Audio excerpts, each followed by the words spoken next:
So today we want to talk a little more specific in terms of an injury and talk about um, tennis elbow. So tennis elbow and golfer's elbow, what the difference is, what that means, and what we can do about it. So interesting stuff for sure. It winds up plaguing many. I don't know about most, but many people who are lifting weights and exercising. Has it bothered? Yeah, Einfach und Ausfahrt, Nathan with German. That's one of the favorite phrases. Anyway, uh, it plagues most people at some point in time um, with weightlifting and other things like that. So, would love to hear more if any of you. Oh, Lori says, I got it from painting. Super annoying. Yes, painting. So, repetitive tasks like that are definitely one of the things that flares that up. So, um, yeah, keep bringing stories about when you've had golfer's elbow or tennis elbow. Disc golf for me. Interesting. Okay. So Lori and Nathan, was it on this side of your elbow, so the inside side, or was it on the outside side? My guess for disc golf was that it was on the outside side there, right? On the outside of the elbow, the top of the elbow. Um, Painting can be either one. Both of you, it was the outside. So it was the lifting up of the brush that was causing it. Okay, so the outside side of the elbow um, for both of you. Yeah, painting is one. Really, repetitive tasks tend to be one of the things that does it, and especially when it's a repetitive task that you don't do very often, like painting. If you haven't painted a while and then you go and paint your whole house, like a big room where you do a lot of brush painting, that'll get it. Um, the disc golf, same idea. If you normally are used to playing once or twice a week and then you go out and play like 5 times in that week, that'll get it. If you're used to throwing a certain weight of disc and then you wind up throwing a heavier weight, um, that can get it. If you try to like increase how much your distance and things like that. So again, for those of you who just jumped on, we're talking about tennis elbow and golfer's elbow. So if any of you have had tennis elbow or golfer's elbow or elbow pain, drop it in the comments. So this side, the inside side, is what we call golfer's elbow. So it comes from flexion type movements or picking things up this way will cause that. So having to strain and hold, that hits this muscle on the inside side. And then tennis elbow here is from lifting up or extension based movements. So anyway, this side of things, that it comes from like painting, tennis. So it's the rotation of the tennis swing, and especially your backhand of lifting up and just holding that racket in general as you're moving around the court. The weight of holding that racket will often cause some tenderness and pain there. So that's why that one's called tennis elbow. Golfer's elbow is because of the nature of the golf swing as you're coming down with it. The force of holding and then controlling. It's the deceleration of that movement that often is the problem. Same thing with tennis. So your backhand can fatigue it out when you're swinging this way. You fatigue out those muscles, but on your forehand swing, it's the deceleration after contact. It's the deceleration of that with the weight of the racket that causes that tennis elbow. And so it's usually a high volume of movement. So playing more than you have if it's sports related or activity related. So a lot of the time we see this in people lifting weights when they increase something in their regimen. So I've heard a lot of push-ups and pull-ups causing that. So heavy grip activities, things like that will start to flare that up. Any other thoughts on causation and mechanism of injury? I just have to, this is not related to that, but I just have to say an aside on the disc golf. In Iowa, when I lived there, they had them all over the place. Like that was super popular. So all throughout the state park, there were a bunch of frisbee golf courses, disc golf courses. And just the thing that I remember is that like also University Town, so you'd have people, they'd be like really good and they have the packs that you can hold like 30 of the different frisbees in it. It has all your different, like your putters, your drivers, etc. And I just remember always the college students would just be baked out of their minds and shirtless, but really dang good. That's funny. So there you go. But I think one of the, like, going through these examples is nice because sometimes when things get named like golfer's elbow or tennis elbow, it's like, well, I'm not a golfer. Like I had someone a couple weeks ago, have the issue, and he's like, yeah, I got golfer's elbow, but I'm not a golfer. And so recognizing that any, repetitive activity, especially that's occurring acutely or we're increasing the intensity a lot, like that can cause that to flare up and to get irritated. And so there's just, anything that's engaging those forearm muscles and the muscles on the other side, that's going to put extra stress on those tendons, is important. And this is the other thing. Part of the reason why this pops up is that, we talked a couple of weeks ago about healing from different injuries and how quickly things adapt. The more that tissues have a really good blood supply, the quicker they can typically heal. And so muscle adapts at a quicker rate than tendon does. And so while we might not, strain or bother our muscles with the increase in intensity, that increase in intensity can sometimes be too much on the tendons, right? They don't have enough time to turn over to build that connective tissue Mm. matrix to support the new volume that we're doing or the new intensity that we're doing. And so understanding that, like, even if certain tissues in your body can handle the increased load, other ones might lag a little bit behind. And it's those ones that end up being the kind of rate limiting factor of how quickly we can progress. Yeah, that's such a great point. It's the reason why you can strain a muscle and you do pretty well in just a couple of days, but then um, you strain a tendinous attachment, so a sprain instead of a strain, and why a sprain of those ligaments or of those tendinous attachments. I guess a sprain is technically more tendon, but or more ligament, but those tendinous attachments, those strains to those tissues, can be a longer to heal issue, and that's that blood supply factor. Um, and so one of the things that people often do is try to limit movement, which actually further limits blood supply to that area. So it will decrease pain, but it actually doesn't promote healing. And so one of the best things you can do, again, it's weird. We keep saying this with just about every injury. Movement is actually really, really good for it. It's just moving in a way that doesn't promote further irritation. But you want to keep moving that joint and those muscles so that you stimulate more blood flow. And so, again, what most treatments that people do for it um, are designed, or one of the things that they tout, creams, lotions, potions, whatever, are designed to promote blood flow to the area. Rubbing it out and all of those other, manual techniques that you could do with it, those hands-on things. It's all about stimulating blood flow to the area. And the best way to get blood flow is to move it. Yeah, that's interesting. Nathan said I developed a DVT, a deep vein thrombosis, so a blood clot, from an immobilizer on my calf muscle years ago. Keep moving. Exactly. We so often try to limit people's movement because we're just chasing that symptom of pain. Like, oh, that causes pain. Let's stop the pain. Instead of let's do what's best to get you past the pain, right? Let's get rid of the pain permanently instead of nip it in the bud now, but we're just suppressing it later. It's like, you know, I can spray paint my brown grass green, but it's still dead grass.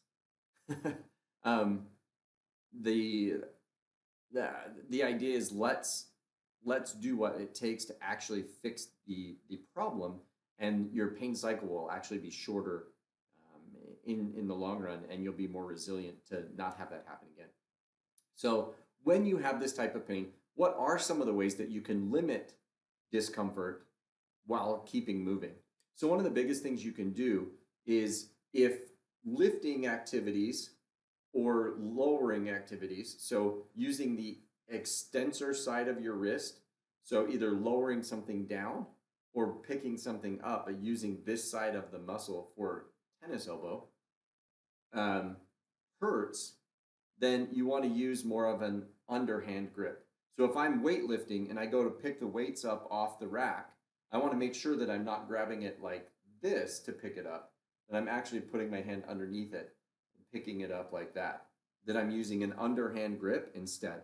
And then same idea, instead of if you've got golfer's elbow, a traditional bicep curl, because that does the wrist flexion here, if the wrist flexors are bothered by it, so that doing a traditional bicep curl makes you have to resist your wrist from falling backward and causes pain, then you may switch to a hammer curl, so a thumbs up curl, a hammer curl, or a reverse curl instead. But you got to be careful there that you don't do so many of a new type of curl if you haven't done that before, that you flare up the other side as well. So it's just being careful with how much you're moving. So it's not, and you don't need to avoid it altogether. Maybe you still do the traditional bicep curl. You just lower down to as much weight as you can tolerate um, with that bicep curl without it flaring up that symptom. But and then throughout the day, washing dishes, vacuuming, picking things up like your briefcase or a bucket or your purse or whatever, make sure that you're switching up your grip to doing things that don't irritate. So if you're painting and you're noticing that it's starting to bother there, you may switch your painting technique or try a different painting tool to be able to cut in on those edges or whatever that is.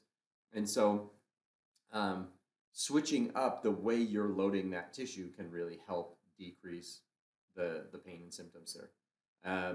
So that's one of the best ways, honestly, is to keep moving, keep using it, but just decrease the amount of load that you're putting on it. Um, that's going to allow for blood flow without over stressing it and essentially overloading it so that it can be painful. Yeah. Other pain So relief tips? Yeah. yeah, so some other things you can do. What tends to be really helpful in just short-term pain relief is doing isometrics. And Mm-hmm. so, like when it's the wrist extensors, right? Maybe you're taking an object. I don't have anything to lift, and Even you're just just holding using it. your, yeah. Yeah, even just using the resistance of your hand, right? And holding that there. So 30 to 45 seconds, hold a couple sets of that can be really good in doing the pain, in reducing the pain. And then same thing, if it's the medial side, right? Just doing some resisted wrist flexion there, and just holding that in that position. That can be really helpful for just kind of interrupting that pain signal, and helping you get through your day. Because this is involving tendons, there's three major things that tend to be more irritable. So like Cameron said, the first thing is load, right? You might end up dropping down the load. And so just really heavy loads are going to put more stress on that tendon, be a little bit more uncomfortable. High velocity is also typically going to be uncomfortable. So again, that's what you're getting with the golf swing, or you're getting with a tennis swing, Or um, pickleball or, or pickleball, is just that yep. velocity.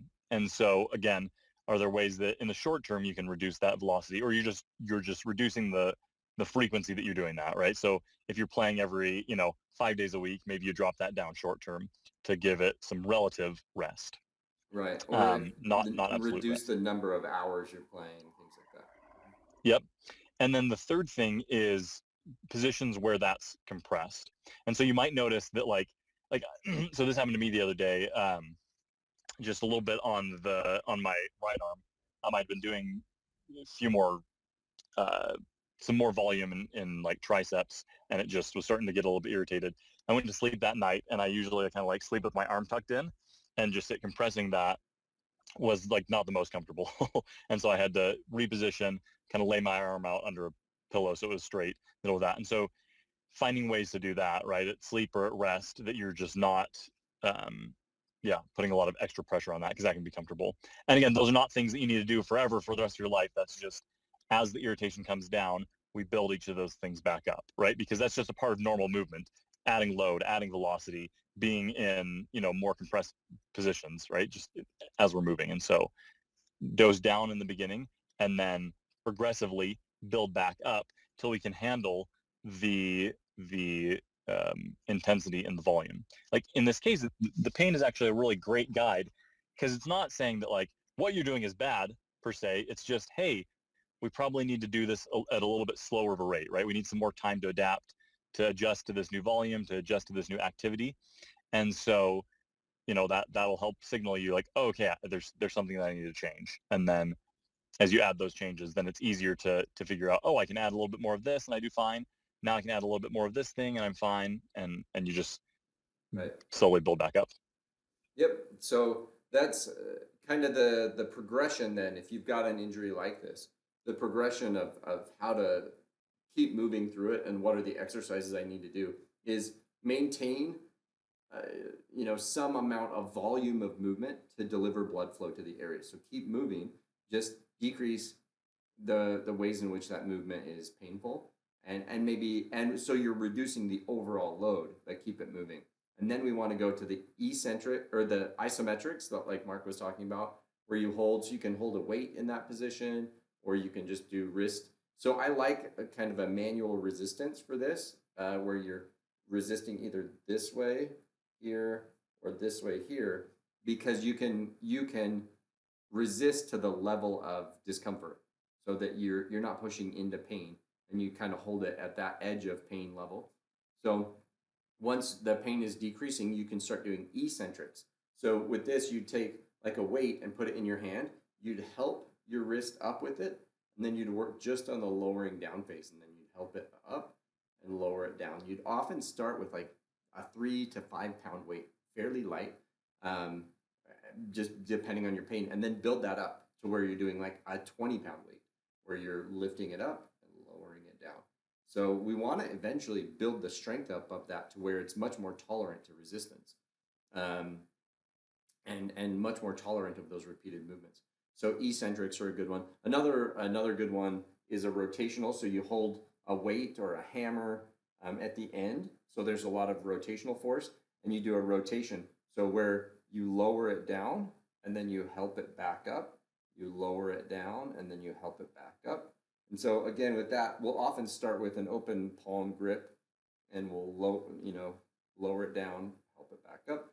So again, with like a 3 to 5 pound dumbbell starting out, I've had people start as light as a 1 pound dumbbell. That's fine. It's just depending on where you're at. Starting with those eccentrics, and then we build into strengthening. So if you've seen those wrist rollers, all of my stuff is in a storage box right now as we're moving clinics. But you've seen one of those wrist rollers maybe where you hang a weight from a string onto just a wooden dowel, and you roll that up like that. So you can do a forward roll, or you can do a backward roll where you're rolling it backward. Um, that's a great way to start strengthening your forearms. You can also do like a ball squeeze, and you can change the position. You can do a ball squeeze in more wrist flexion. You can do a ball squeeze in more wrist extension, just depending on kind of where you feel those things more, that you can start strengthening that up that way. Um, the the other thing is getting back into the activity that bothered it and building that up slowly. So funny story, I had a patient come in and kind of sheepishly say, well, so I've developed tennis elbow and it's from push-ups, but the story is kind of funny. There's this girl at the gym who was really, really fit and quite attractive. And I saw that when she did a lift, she'd then do 10 push-ups, and then she'd go hop on the treadmill and then hop off and do 10 push-ups. And she'd, as she bounced around, she'd do 10 push-ups in between each set. I thought, well, it's working for her. So he decided to do it. And so he was telling me this, and it was just funny because, I don't know, he just felt kind of dumb that admitting that he was watching this cute girl the whole time. Anyway, so he tried it, and he was a 50-something, quite overweight guy who had no business doing 100 push-ups, broken up into 10, into sets of 10, but probably not doing 100 push-ups in a day, let alone 100 push-ups in a day for like 4 or 5 days straight. And so he wound up with tennis elbow from that. And so that kind of an idea of overloading it that quickly is where it came on. But these principles then of introducing those steps of, some high volume movement, then isometrics, then eccentrics, and then strength training, and then reintroducing him back slowly into push-ups in ways that didn't hurt it. So we actually had him do push-ups all along the way, but instead of doing kind of a normal open palm on the floor push-up, we had him do dumbbell push-ups where he was holding onto the dumbbell and putting the load straight through his wrist this way, so he wasn't having to like strain on the ground, and that seemed to work just fine. So it's finding a new position or a new way to do that same activity is a great way to still get the benefit of that exercise. So there's a little bit of troubleshooting with it, but that's kind of a case scenario of what we did and how he got the injury and kind of how we progressed him through it. So um, that's something when you're dealing with that type of pain that you can know like these are the steps that I want to work through to get out of it. Um, Prevention, Mark, any thoughts on prevention or anything else on the strengthening process? Yeah, so I think it's just this is part of the joy of regular strength training is that if you're regularly loading your muscles, your tendons, your bones, then you're going to typically be able to adapt to new activities a lot better, right? Because just your capacity is increased over the period of doing strength training. Um, if you know that there's particular areas that tend to be a problem area for you, you know, we still want to do those core lifts, right? Your squat, your deadlift, a bench press, things like that, push, pulls. But then focusing on areas, right? It's like, oh, my knee tends to bother me, or oh, my elbow tends to bother me. Then doing some specific exercises to target that area. And in my strength training, I like to work with a range of reps so that you're getting, you know, maybe 1 to 5 reps. And sometimes you're doing the exercises. Other times you're getting maybe like 5 to 10, 10 to 20, 20 to 30. And so you're loading that muscle and that tendon across different ranges. And so it's going to change. Like sometimes it'll be high load, low rep. Sometimes it'll be moderate load, moderate reps. And other times it'll be, lower load, high reps. That just gives those tissues a bunch of different uh, stimuli to deal with and to learn to adapt to. And I find that is a really great way to kind of cover all of your bases um, in really helping to prevent those injuries and to just keep again bones, muscles, tendons healthy. Yeah, yeah.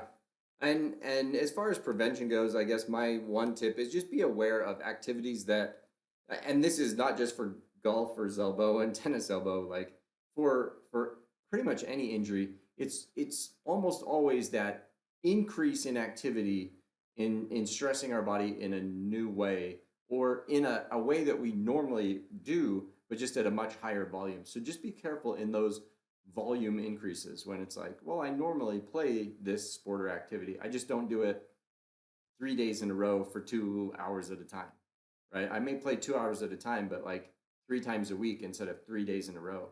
And it's often those types of things that will kind of push us over that edge. With every activity, here's our baseline. That activity raises us to here if this is the injury line. That activity raises us to here, and then we recover, and then we do that activity again, and we still stay well below the injury line. But if we're doing that activity with increased volume, we don't have the recovery time, and so we get injured. And so that's just something to be aware of. We don't often think about it, but so it's spring cleaning time, right? So people are going to be, doing raking leaves in their yard and cleaning up their yard and all of those types of things. We see this every spring and every fall, raking leaves in the fall. Um, it's usually pruning in the spring, so holding on to pruners and pruning and cutting things back. That will flare up that golfer's elbow, and then raking and things will often get tennis elbow. It can get both, but we see that type of thing a lot where it's like, well, I haven't raked all season hardly, and then my big huge tree dumped its leaves, and now I'm raking for 4 hours, and my body doesn't enjoy that. And so just be aware of those types of things. Take breaks and allow some recovery time, and just be a bit proactive about switching up your position. If you always rake this way or always use clippers, maybe switch to a different type of clipper, or switch activities and allow that to rest and recover a little bit so those muscles can can recover. So balance between 2 or 3 different activities instead of sticking with one can actually allow a little bit more recovery time, and so those muscles are less fatigued for that task. So some things to think about as we get into activities and sports and household chores that tend to flare this kind of stuff up. Yeah. So not the most exciting topic today in terms of like overall health and wellness, but a really helpful tip in terms of avoiding injuries that can keep us from being able to be consistent with our workouts. And so hopefully addressing that golfer's elbow and tennis elbow and what you can do to avoid as well as overcome that was helpful today. Any final thoughts, Mark? So I just say I dropped a graphic in there. Check that out. It just goes over the principle that Cameron talked about of how often am I doing the thing Mm-hmm. or how much am I doing that. And just injuries fall when you cross that line, right when you get on the right side of that line.